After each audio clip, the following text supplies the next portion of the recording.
This Sunday is the third Sunday in Year B, the third Sunday of Advent. For the third week in a row, the first reading is from the book of Isaiah.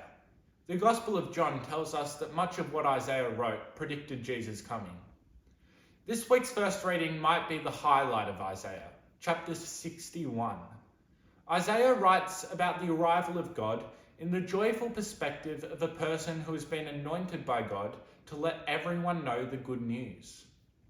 Anointed means being blessed with oil to be brought closer to God.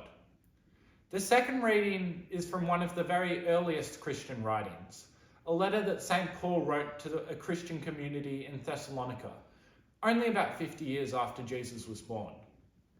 Thessalonica is the second largest city in Greece, but was part of the Roman Empire at the time. Paul offers a few do's and don'ts. Think before you do anything, hold on to what is good, and avoid every form of evil. But he also offers reassurance. He says, God has called you and he will not fail you. I think this is a really nice reading, easy to listen to and understand, and it has a clear message. Do the best that you can and have confidence in God. No wonder Paul was such a popular guy in parts of Thessalonica.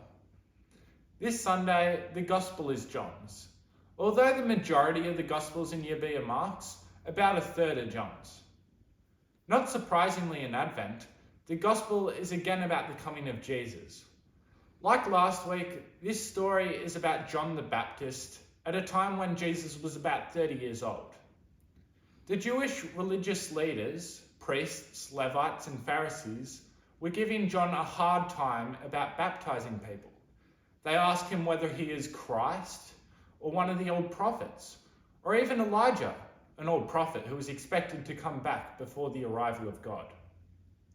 The religious leaders are challenging the Baptist, but he really gives them something to think about. He says, "Someone is standing among you who is so much greater than me, and you don't even realize." 2 weeks ago, we were told to stay awake. That theme continues here. Jesus might come to our lives in an unexpected way. Are we ready to recognize him?